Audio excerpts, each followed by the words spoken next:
সুপ্রিয় একাদশ শ্রেণীর শিক্ষার্থীবৃন্দ, আসসালামু আলাইকুম।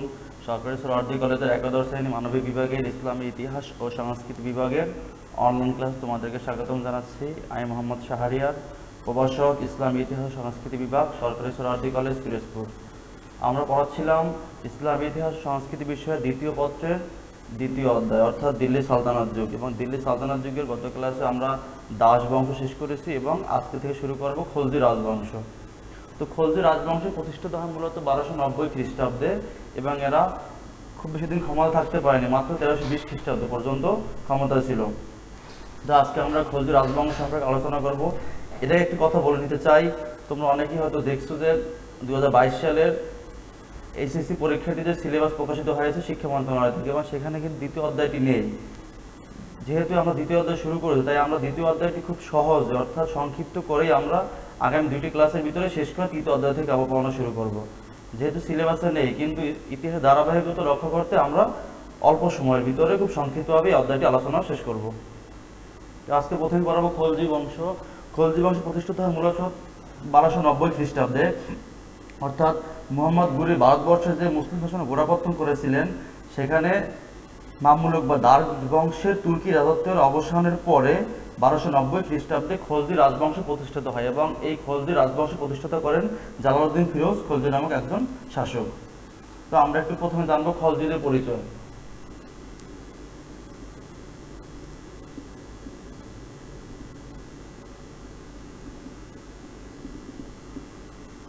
খলজিদের পরিচয় বা খলজিরা কোন বংশ থেকে উদ্ভূত, এই নিয়ে কিন্তু ঐতিহাসিকদের মধ্যে বিভিন্ন মতবিরোধ আছে। কোনো কোনো ঐতিহাসিক মনে করেন যে খলজিরা কিন্তু তুর্কি বংশোদ্ভূত নয়, তুর্কি থেকে অন্য একটি জাতি। অনেকে মনে করেন তারা আফগান বংশোদ্ভূত। তা বিভিন্ন ঐতিহাসিকদের মতবাদ এবং পর্যালোচনা করে এটাই প্রতীয়মান হয় যে তুর্কিরা মূলত বা খলজিরা মূলত তুর্কি বংশোদ্ভূত, কিন্তু তুর্কি বংশোদ্ভূত হলেও তারা তুর্কিস্তানে বসবাস না করে তারা আফগানিস্তানে এসে একটি অঞ্চলে বসবাস করেন এবং সেখানেই তারা প্রতিষ্ঠিত হয়ে থাকেন এবং তারা খলজি নামে আবির্ভূত হন ইতিহাসে। এটাই মূলত তাদের পরিচয়। এবং প্রথমে যে খলজি রাজবংশ প্রতিষ্ঠিত করেন জালালউদ্দিন খলজি।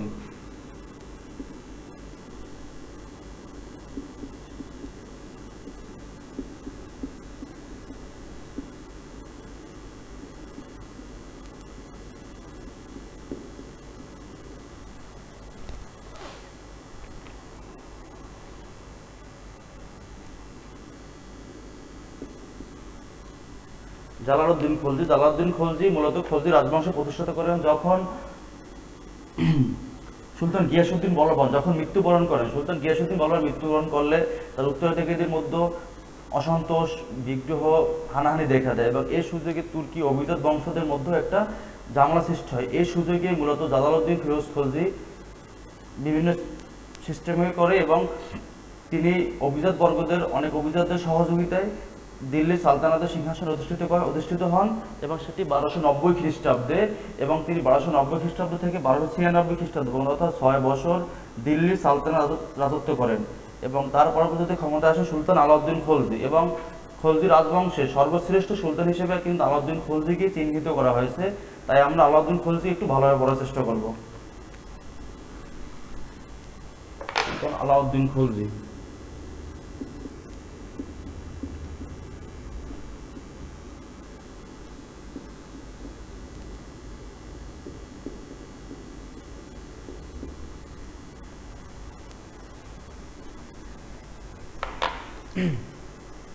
মধ্যযুগে ভারতের মুসলিম শাসনের ইতিহাসে একজন অন্যতম পুরোধা ব্যক্তিত্ব, অসামান্য ব্যক্তিত্ব এবং একজন মহান শাসক হিসেবে কিন্তু আলাউদ্দিন খলজির নাম ইতিহাসে স্বর্ণাক্ষরে লিখিত আছে এবং বলা হয়ে থাকে যে দিল্লি সালতানাতের স্বর্ণযুগের একজন শ্রেষ্ঠ শাসক হচ্ছেন আলাউদ্দিন খলজি। এবং আলাউদ্দিন খলজি উচ্চবিলাসী ছিলেন, কিন্তু উচ্চবিলাসী হলেও তিনি কিন্তু তার প্রচণ্ড মেধা, প্রজ্ঞা এবং সাহসিকতার মাধ্যমে দিল্লি সালতানাতকে একটি শক্তিশালী সুদৃঢ় ভিত্তির উপর প্রতিষ্ঠিত করতে সমর্থ হয়েছিলেন। এবং সুলতান আলাউদ্দিন খলজি রাজত্ব করেন 1296 থেকে 1316 খ্রিস্টাব্দ পর্যন্ত, প্রায় 20 বছর। প্রাথমিক জীবন। আলাউদ্দিন খলজির প্রাথমিক জীবন সম্পর্কে খুব বেশি ধারণা লাভ করা যায় না, তবে মনে করা হয় যে তিনি 1200 63 থেকে 67 খ্রিস্টাব্দে জন্মগ্রহণ করেন। তার পিতার নাম হচ্ছে শিহাবুদ্দিন মাসুদ খলজি। এই শিহাবুদ্দিন মাসুদ খলজি ছিলেন দিল্লি বংশের প্রথম শাসক জালালউদ্দিন খলজির ভাই, এবং শৈশবেই কিন্তু শিহাবুদ্দিন মাসুদ খলজি মৃত্যুবরণ করেন। তারপর আলাউদ্দিন খলজি চাচার কাছেই লালিত পালিত হন এবং চাচার মাধ্যমে তিনি ক্ষমতা হোক, যুদ্ধবিদ্যা সহ বিভিন্ন বিষয়ে পারদর্শিতা অর্জন করতে সমর্থ হন। এবং এবার জানবো সিংহাসন আরোহণ কিভাবে করেন আলাউদ্দিন খলজি।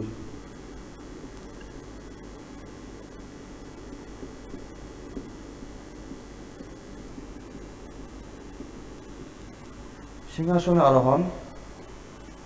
আলাউদ্দিন খলজির প্রতি সুলতান জালালউদ্দিন ফিরোজ খলজি স্নেহান্ধ ছিলেন, চাচা এবং শ্বশুর। এবং আরেকটা কথা আছে যে আলাউদ্দিন খলজির নিকট সুলতান জালালউদ্দিন ফিরোজ খলজি তার মেয়েকে বিয়ে দেন। তাই আলাউদ্দিন খলজি একদিকে যেমন ছিলেন জালালউদ্দিন খলজির ভ্রাতুষ্পুত্র, অন্যদিকে ছিলেন জামাতা। তো আলাউদ্দিন খলজি ছোটবেলা থেকে যুদ্ধবিদ্যায় প্রচুর পারদর্শিতা অর্জন করেন এবং তাকে জালালউদ্দিন ফিরোজ খলজি দেবগিরিতে যুদ্ধ করতে পাঠান, এবং তিনি দেবগিরিতে সহজেই জয় করে যখন তিনি দিল্লিতে ফিরে আসেন, তখন জালালউদ্দিন খলজি ভ্রাতুষ্পুত্রকে অভ্যর্থনা জানানোর জন্য নিজে গিয়ে তার সাথে আলিঙ্গন করতে যান, এবং কিন্তু এই সুযোগটি আলাউদ্দিন খলজি ব্যবহার করেন। আলাউদ্দিন খলজি এই সুযোগে তার নির্ধারিত বৃত্ত, যারা হচ্ছেন যে মোহাম্মদ সেলিম এবং ইখতিয়ার উদ্দিন নামক দুইজন যে ঘাতক নিয়োজিত, যারা বৃদ্ধ জালালউদ্দিন খলজিকে হত্যা করেন, এবং এই বৃদ্ধ জালালউদ্দিন খলজিকে হত্যা করেই সুলতান আলাউদ্দিন খলজি 1296 খ্রিস্টাব্দে দিল্লির সিংহাসন অধিষ্ঠিত হন। আলাউদ্দিন খলজি সিংহাসন অধিষ্ঠিত হলে প্রাথমিকভাবে তিনি কিন্তু কতগুলো সমস্যার সম্মুখীন হন। আমরা এখন দেখব যে আলাউদ্দিন খলজি কি কি সমস্যার সম্মুখীন হন।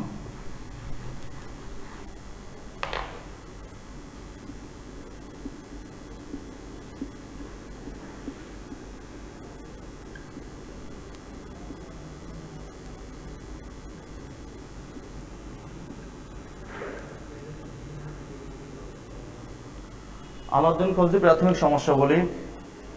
সিংহাসন আরোহণ করে সুলতান আলাউদ্দিন খলজি অভ্যন্তরীণ বৈদেশিক ক্ষেত্রে চরম সংকট দেখতে পান। এসব সংকটের মধ্যে কয়েকটি উল্লেখযোগ্য, অর্থাৎ 1 নম্বর হচ্ছে পিতৃব্য জালালউদ্দিন খলজিকে হত্যা করে এবং বলপূর্বক বা জোরপূর্বক তিনি সিংহাসন আরোহণ করেন। ফলে জালালউদ্দিন ফিরোজ খলজির অমাত্যবর্গ, তার নিজের ব্যক্তিবর্গ কিন্তু সুলতান আলাউদ্দিন খলজিকে মেনে নিতে পারেনি। দ্বিতীয় সমস্যা ছিল বিধবা রাজমাতা মালিকা জাহান কর্তৃক আলাউদ্দিন খলজির তৃতীয় পুত্র কদর খানকে তিনি সিংহাসন অধিষ্ঠিত করেন। 3 নম্বর সমস্যা ছিল যে নিহত সুলতানের দ্বিতীয় পুত্র ছিল আরকুলি খান, যিনি সিন্ধু ও পাঞ্জাবে বা মুলতানে প্রায় স্বাধীন রাষ্ট্র প্রতিষ্ঠা করতে সক্ষম হন। চতুর্থ সমস্যা ছিল সুলতানের প্রতি গুজরাটের স্বাধীন রাজপুত রাজ এবং কৃত রণথম্বর রাজাদের চ্যালেঞ্জ, তারা কিন্তু চ্যালেঞ্জ জানিয়েছিল। পঞ্চম সমস্যা ছিল যে বাংলা, বিহার ও উড়িষ্যার স্বাধীন রাজ্যসমূহ প্রতিপত্তি বজায় রাখা, এবং এসব সমস্যার সংকুল পরিস্থিতিতে সুলতান আলাউদ্দিন খলজি কঠোর হস্তে সমস্যার সমাধান করে এবং এদেরকে বিদ্রোহীগুলিকে প্রতিহত করে কিন্তু দিল্লি সিংহাসন বা সালতানাতকে সুদৃঢ় করতে সমর্থ হন। এবং সুলতান আলাউদ্দিন খলজি সবচেয়ে বেশি যে সাফল্য সেটা হচ্ছে কিন্তু সাম্রাজ্য বিস্তারে।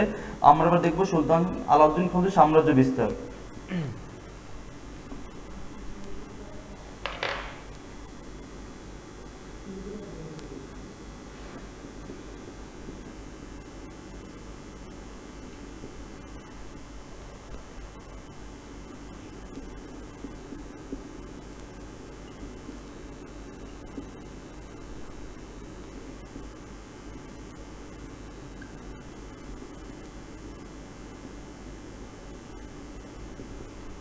প্রথমে আলোচনা করব আমরা উত্তর ভারতের রাজপুত রাজ্য বিজয়।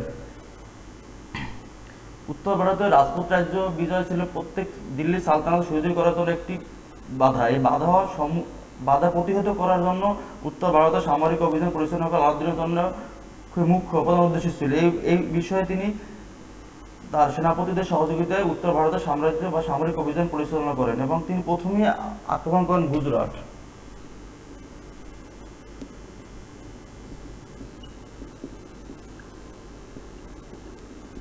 প্রথমে গুজরাট অভিযান। গুজরাট ছিল মধ্যযুগে ভারতের সবচেয়ে উর্বর সমৃদ্ধ অঞ্চল। এর ধন ঐশ্বর্যে প্রলুব্ধ হয় আলাউদ্দিনের পূর্বসূরি অনেকেই কিন্তু গুজরাটে আক্রমণ পরিচালনা করেন। এর ধারাবাহিকতায় সুলতান আলাউদ্দিন নিজেও গুজরাট অভিযান পরিচালনা করেন 1297 খ্রিস্টাব্দে। 1297 খ্রিস্টাব্দে তিনি গুজরাটে অভিযান পরিচালনা করেন, এবং এ সময় সুলতান আলাউদ্দিনের সেনাপতি ছিল উলুগ খান এবং নসরত খান। তাদের দুইজনের প্রত্যক্ষ তত্ত্বাবধানে তিনি সহজে গুজরাট অধিকার করতে সমর্থ হন এবং সেটি 1297 খ্রিস্টাব্দে। এরপর তিনি আক্রমণ করেন রণথম্বর।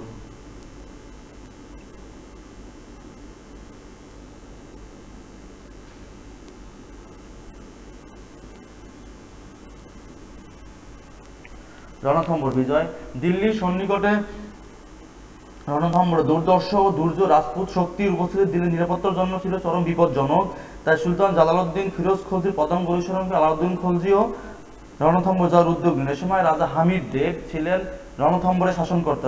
রাজা হামিদ দেবের বিরুদ্ধে প্রথমে নুসরত শাহ এবং উলুগ খান আক্রমণ পরিচালনা করেন। তারা কিন্তু হামিদ দেবের নিকট পরাজিত হন। পরবর্তীতে সুলতান আলাউদ্দিন খলজি নিজেই 1299 খ্রিস্টাব্দে পুনরায় রণথম্বর আক্রমণ করেন এবং 1301 খ্রিস্টাব্দে রণথম্বর তিনি জয় করতে সমর্থ হন। উত্তর ভারতের তৃতীয় অভিযান হচ্ছে চিতোর অভিযান।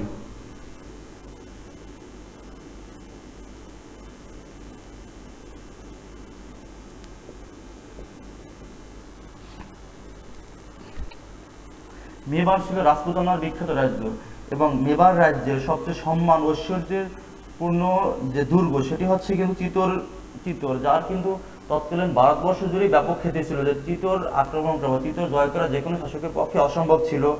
যে আলাউদ্দিন খলজি 1303 খ্রিস্টাব্দে চিতোর আক্রমণের সিদ্ধান্ত নেন, কারণ মেবারের রাজপুত শক্তি ছিল মুসলিম বিদ্বেষী। রতন সিং ছিলেন তখন মেবারের শাসনকর্তা। রতন সিং যখন আলাউদ্দিন খলজি গুজরাট আক্রমণ করেন তখন রতন সিং তার সামনে যে ভিতর দিয়ে রসদ সরবরাহে কিন্তু আলাউদ্দিন খলজিকে বাধা দিয়েছিলেন। তাই আলাউদ্দিন খলজি সহজেই বা এর পরবর্তীতে চিতোর আক্রমণের সিদ্ধান্ত গ্রহণ করেন এবং চিতোর আক্রমণের পিছনে কিন্তু ইতিহাসে কিছু পৌরাণিক কাহিনী প্রচলিত হয়েছে। তার এমনটি হচ্ছে যে রতন সিংয়ের কিন্তু স্ত্রী ছিলেন অনিন্দ সুন্দর, স্ত্রী ছিল পদ্মিনী। রানী পদ্মিনীর রূপ ও গুণ কিন্তু ইতিহাসে সবাই জানি আমরা। তো অনেকেই বলে থাকেন যে রানী পদ্মিনীর রূপ ও গুণে মুগ্ধ হয়ে আলাউদ্দিন খলজি তাকে জয় করার জন্য চিতোর আক্রমণ করেন, কিন্তু ইতিহাসে বা ঐতিহাসিকদের মধ্যে কিন্তু এই বিষয়ে কোনো মতবাদ, এ বিষয়ে কোনো সত্যতা পাওয়া যায়নি। তাই বলা হয়ে থাকে যে মূলত রাজনৈতিক কারণেই আলাউদ্দিন খলজি চিতোর আক্রমণ করেন এবং চিতোর আক্রমণ করে রানা সিং কিন্তু প্রবল বিক্রমে আলাউদ্দিন খলজিকে বাধা দেওয়ার সমর্থন, কিন্তু প্রায় 9 মাস বাধা দেওয়ার পরও পরবর্তীতে কিন্তু রানা রতন সিং আত্মসমর্পণ করেন এবং 1303 খ্রিস্টাব্দের দিকে সুলতান আলাউদ্দিন খলজি চিতোর জয় করতে সক্ষম হন। চতুর্থ অভিযান হচ্ছে মালব অভিযান।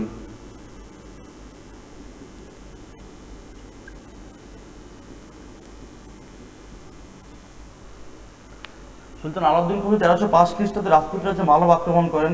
রাজা রায় মাহলক দেব পরাজিত হলে মালব সুলতান অধিকারে আসে। এভাবে মালব অধিকার করার পর তিনি উজ্জয়িনী, চান্দিনী, চান্দু, ধর প্রভৃতি অঞ্চলও আলাউদ্দিন খলজির হস্তগত হয়। এরপরে পঞ্চম অভিযান হচ্ছে মারোয়ার অভিযান।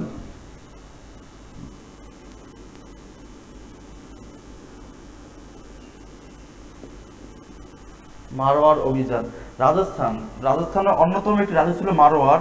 সুলতান আলাউদ্দিন খলজি 1308 খ্রিস্টাব্দে স্বয়ং মারওয়ার আক্রমণ করেন এবং তিনি মারওয়ার দখল করেন। এরপরে যে ষষ্ঠ অভিযান সেটা হচ্ছে জালোর জয়।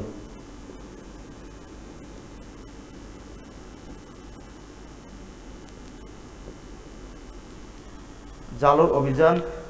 জালোর ছিল মারওয়ারের প্রতিবেশী রাজ্য। 1311 খ্রিস্টাব্দে আলাউদ্দিন খলজি জালোরের বিরুদ্ধে অভিযান প্রেরণ করেন। দীর্ঘ যুদ্ধের পর রাজা কানহর দেব, অর্থাৎ তখন জালোরের শাসনকর্তা ছিল রাজা কানহর দেব জালোর মুসলিম সাম্রাজ্যভুক্ত হয়। জালোর জয়ের পর বুন্দি, মান্দর, টক্কর ছোটখাটো রাজপুত রাজ্য সুলতান আলাউদ্দিন খলজির হস্তগত হয়। ফলে সমগ্র রাজপুতানা সহ উত্তর ভারত কিন্তু আলাউদ্দিন খলজির হস্তগত হয় সহজেই। এরপর আলাউদ্দিন খলজি সবচেয়ে বড় যে অভিযান পরিচালনা সেটা হচ্ছে দক্ষিণাত্য বিজয়।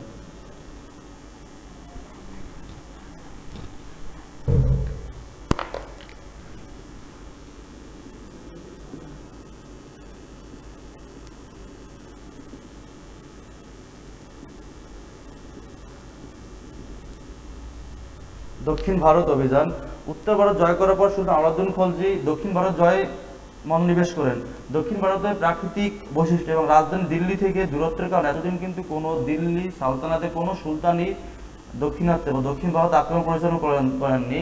আলাউদ্দিন খলজি প্রথম সুলতান যিনি দক্ষিণ ভারতে আক্রমণ পরিচালনা করেন এবং এই অঞ্চল বিজয় বিধান করতে সমর্থ হন। আলাউদ্দিন যখন দক্ষিণ ভারতে আক্রমণ পরিচালনা করেন তখন দক্ষিণ ভারত 4টি রাজ্যে বিভক্ত ছিল। রাজ্যগুলো হচ্ছে, 1 নম্বরে হচ্ছে দেবগিরির যাদব রাজ্য,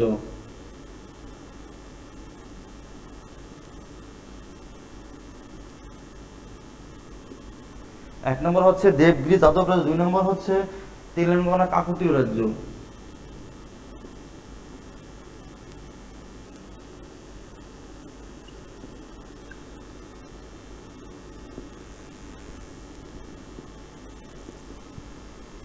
তিন নম্বর হচ্ছে হোয়সল রাজ্য, হোয়সল রাজ্য।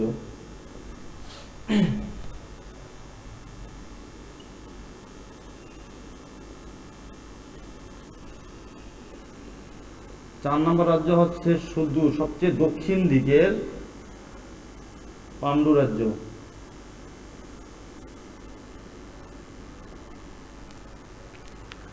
দক্ষিণ ভারত 4টি রাজ্যে বিভক্ত ছিল। আমরা দেখতে পাচ্ছি যে দেবগিরি যাদব রাজ্য, তেলেঙ্গানা কাকতীয় রাজ্য ছিল, অন্যদিকে ছিল হোয়সল রাজ্য এবং সবচেয়ে দক্ষিণে ছিল পাণ্ডু রাজ্য। প্রথমে দেবগিরিতে অভিযান পরিচালনা করেন। দেবগিরি তখন যাদব বংশের রাজা ছিলেন রামচন্দ্র দেব। তিনি সুলতানকে প্রতিশ্রুতি মোতাবেক ইলিশপুর প্রদেশে বার্ষিক কর প্রদান বন্ধ করে এবং গুজরাট পরাজিত রাজা কর্ণদেবকে তার কন্যা দেবলা দেবীর সহ আশ্রয় দেন। ফলে সুলতান আলাউদ্দিন খলজি তার বিরুদ্ধে অসন্তুষ্ট হন। অসন্তুষ্ট হয়ে 1306 খ্রিস্টাব্দের দিকে সুলতান আলাউদ্দিন খলজি তার সেনাপতি মালিক কাফুরকে দেবগিরি আক্রমণের জন্য পাঠান। মালিক কাফুর দেবগিরি অবরোধ করেন। দেবগিরি অবরোধ করার পর সহজেই রাজা রামচন্দ্র পরাজিত হন এবং মালিক কাফুর দেবগিরি অধিকার করতে সক্ষম হন এবং এটা হচ্ছে 1306 খ্রিস্টাব্দে। এখন হচ্ছে তেলেঙ্গানা কাকতীয় রাজ্য বিজয়, এটা হচ্ছে 1309 খ্রিস্টাব্দের দিকে, 3 বছর পরে।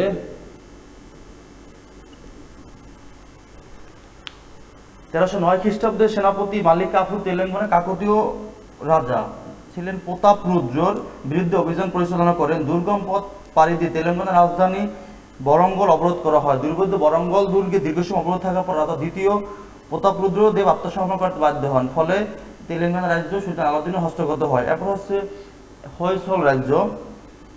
দক্ষিণ ভারতের উত্তরতা সাফল্য ও ধনসম্পদ লাভের ফলে উদ্দীপ্ত সুলতান আলাউদ্দিন খলজি সম্পূর্ণ দাক্ষিণাত্য জয়ে উদ্যোগী হয়ে ওঠেন এবং 1310 খ্রিস্টাব্দে সুলতানের নির্দেশে সেনাপতি মালিক কাফুর হোয়সল রাজ্য শাসক বীর বল্লালের রাজধানী আক্রমণ করেন এবং বীর বল্লালকে পরাজিত করে সহজে তিনি হোয়সল রাজ্য জয় করতে সক্ষম হন এবং সেটি হচ্ছে 1310 খ্রিস্টাব্দে। এবং সর্বশেষ হচ্ছে পাণ্ডু রাজ্য। সুলতান আলাউদ্দিন খলজির নির্দেশে 1311 খ্রিস্টাব্দে সেনাপতি কাফুর ভারতের সর্বদক্ষিণে পাণ্ডু রাজ্য আক্রমণ করেন। ভ্রাতৃবিরোধে ক্ষতবিক্ষত পাণ্ডু রাজ্য রাজা বীর মালিক কাফুরকে প্রতিহত করতে ব্যর্থ হন। রাজা বীর রাজধানী মাদুরা ছেড়ে পালিয়ে গেলে মালিক কাফুর রাজধানী দখল করে প্রচুর ধনসম্পদ হস্তগত করে পুনরায় দিল্লিতে ফিরে আসেন। বিজয়ী সেনাপতি 1311 খ্রিস্টাব্দে শেষ দিকে দিল্লি প্রত্যাবর্তন করলে স্বয়ং সুলতান আলাউদ্দিন খলজি নিজেই মালিক কাফুরকে স্বাগত জানান। অর্থাৎ আমরা দেখতে পাচ্ছি যে সুলতান আলাউদ্দিন খলজি কিন্তু 2 দিক অভিযান পরিচালনা করেন। একটি ছিল ভারতের উত্তর ভারতে এবং অন্যটি ছিল দক্ষিণ ভারতে। এবং দক্ষিণ ভারতে তার যতগুলো সামরিক অভিযান ছিল সবগুলো সামরিক অভিযান দিয়েছিলেন মালিক কাফুর। মালিক কাফুর ছিলেন কিন্তু প্রথম দিকে দিল্লির সেনাপতি এবং মালিক কাফুর ছিলেন মূলত গুজরাটের সেনাপতি এবং সুলতান আলাউদ্দিন খলজি যখন গুজরাট দখল করেন তখন মালিক কাফুরকে তিনি তার প্রধান সেনাপতি হিসেবে নিয়োগ দিয়েছিলেন। এই হচ্ছে মোটামুটি আলাউদ্দিন খলজির রাজ্য বিস্তার। এবং আমরা একটু দেখবো আলাউদ্দিন খলজির শাসন ব্যবস্থা কেমন ছিল।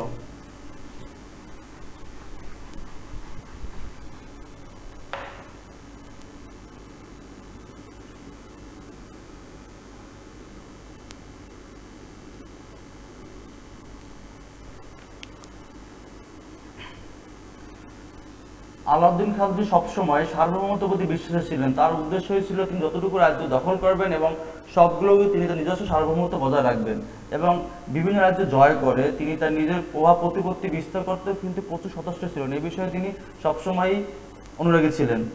তারপরে তিনি কিন্তু আলেমদের ক্ষমতা, আমরা জানি যে এর পূর্ববর্তী শাসক ছিল যে দাস বংশের সময় কিন্তু আলেমরা অর্থাৎ তুর্কি আলেমরা কিন্তু সাম্রাজ্যের প্রভু প্রভাব বিস্তার করত এবং সুলতান আলাউদ্দিন খলজি আলেমদের ক্ষমতা পুরোপুরি খর্ব করে দেন। তারপর বিদ্রোহের কারণ প্রতিরোধ ব্যবস্থা। আলাউদ্দিন খলজি যে কোনো অঞ্চলের বিদ্রোহ হলে প্রথমে বিদ্রোহের কারণ চিহ্নিত করতেন এবং সেটাকে প্রতিরোধ করা যায় সেই বিষয়ে পুরোপুরি মতবাদ নিয়ে তিনি আক্রমণ পরিচালনা করতেন। তারপর আমরা দেখি যে সামরিক সংস্কার তিনি কি করেন।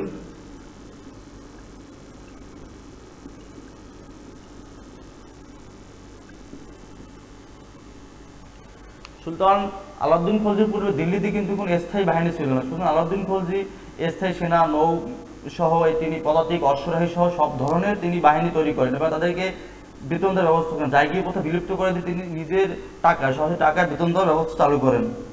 এরপর অর্থনৈতিক সংস্কার এবং অর্থনৈতিক সংস্কার কিন্তু শুধু আলাউদ্দিন খলজি একটা অন্যতম প্রবৃদ্ধ ব্যক্তিত্ব ছিলেন। আমরা জানি যে ভারতে, মুসলিম ভারতের ইতিহাসে প্রথম যে ভূমি জরিপ ব্যবস্থা কিন্তু আলাউদ্দিন খলজি আমলে করা হয়ে থাকে এবং তিনি খোদ মকদ্দা ব্যক্তিদের বিভিন্নভাবে ভাগ করে আদর্শ আদায়ের ব্যবস্থা করেন, যার ফলে সাম্রাজ্যের প্রভূত উন্নতি সাধিত হয়। এবং শুধু আলাউদ্দিন খলজির সবচেয়ে যে সাফল্য সেটা হচ্ছে মূল্য নিয়ন্ত্রণ ব্যবস্থা।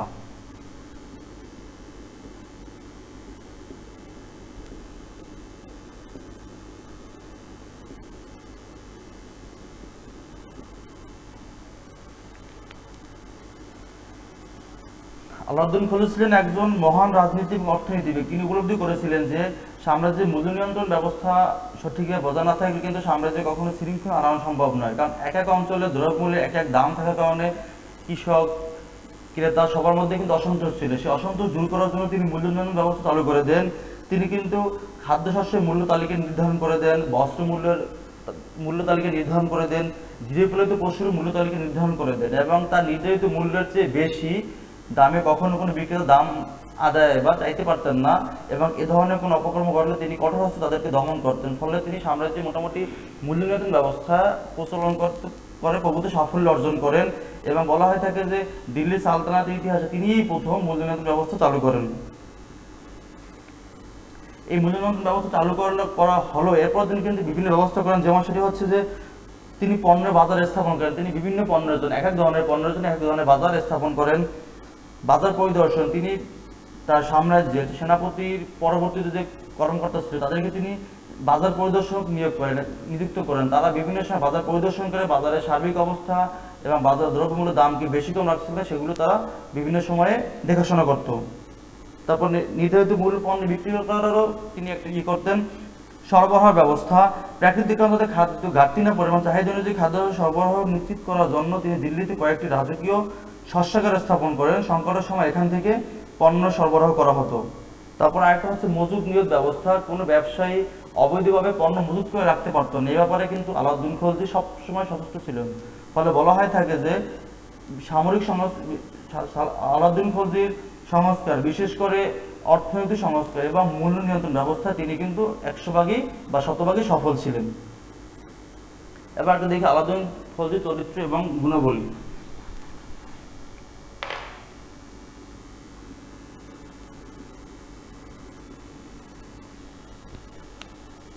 সুলতান আলাউদ্দিন খলজি কিন্তু শেষ জীবনে সুখকর ছিল না, কারণ তার বয়স বৃদ্ধি হয়েছিল এবং অত্যাধিক পরিশ্রমের কারণে তার স্বাস্থ্য, মন দুটোই ভেঙে পড়ে। তদুপরি রাজ্যে নানা গোলযোগ ও বিদ্রোহ শৃঙ্খলা দর্শন সুলতান মানসিকভাবে কিন্তু বিপদগ্রস্ত হয়ে পড়েন। এরূপ দুরবস্থার মধ্যেই সুলতান মারাত্মক উদ্যোগে আক্রান্ত হন এবং আক্রান্ত হয় 1316 খ্রিস্টাব্দে মৃত্যুবরণ করেন। অনেক মনে করেন যে তার প্রধান সেনাপতি মালিক কাফুর তাকে বিষ প্রয়োগে হত্যা করেন। তারপর সুলতান আলাউদ্দিন খলজির অসামান্য প্রতিভা, নানাবিধ চরিত্রের অধিকারী হলেও অবশ্য অনেক ঐতিহাসিকগণ তার চারিত্রিক গুণগুলিকে মূল্যায়নে ভিন্ন ভিন্ন মত পোষণ করেন। এস এ রায় বলেন, শাসক হিসেবে তিনি ছিলেন নিষ্ঠুর ও অত্যাচারী এবং মানুষ হিসেবে তিনি ছিলেন বিশ্বাসঘাতক, অকৃতজ্ঞ। কোন কোন পণ্ডিত মনে করেন ক্রোধী, উদ্ধত, একগুঁয়ে, নির্মম, নিষ্ঠুর ও চক্রান্তক হিসেবে অভিহিত করেছেন। বাহানীর ঐতিহাসিক জিয়াউদ্দিন বাহানী মনে করেন নির্দয় লোক রক্তপথে তিনি মিশরীয় ফারাদাত অতিক্রম করেছিলেন। তবে তার চরিত্রে খারাপ দিকগুলো থাকলেও কিন্তু কিছু ভালো দিকও ছিল। যেমন তিনি ছিলেন উচ্চবিলাসী, নির্ভীক ও অধ্যবসায়ী। তিনি যে চিন্তা করতেন সেটাকে তিনি বাস্তবায়ন করার জন্য সর্বোচ্চ সচেষ্ট ছিলেন। এটা হচ্ছে মোটামুটি আলাউদ্দিন খলজির চরিত্র। এবং এবারে শেষ করবো যে খলজি রাজবংশের পতন।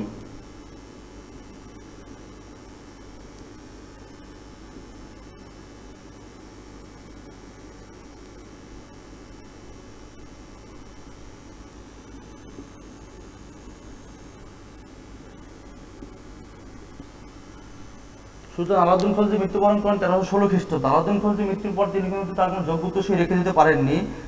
সুলতান আলাউদ্দিন খলজি মৃত্যুবরণ করার পর তার পুত্র শিহাবুদ্দিন ওমর সিংহাসন আরোহণ করেন। কিন্তু সময় মালিক কাফুর সাম্রাজ্যের সমস্ত ক্ষমতা দখল করে নেন। ফলে মালিক কাফুরকে অভিজাত বর্গরা হত্যা করার পর শিহাবুদ্দিন আবার অকর্মণ্য ছিলেন। ফলে সাম্রাজ্য সঠিকভাবে পরিচালনা করতে পারেননি। এই সুযোগে 1320 খ্রিস্টাব্দের দিকে 1320 খ্রিস্টাব্দের দিকে পাঞ্জাবের শাসক গাজী মালিক দিল্লি আক্রমণ করে এবং গাজী মালিক দিল্লি আক্রমণ করে তিনি গিয়াসউদ্দিন তুগলক নাম ধারণ করে দিল্লি সিংহাসনে বসেন এবং তার থেকে তুগলকি রাজবংশের সূচনা হয় এবং পরবর্তী ক্লাসে আমরা তুগলকি রাজবংশ নিয়ে আলোচনা করব। আজকে এ পর্যন্ত, ধন্যবাদ সবাইকে।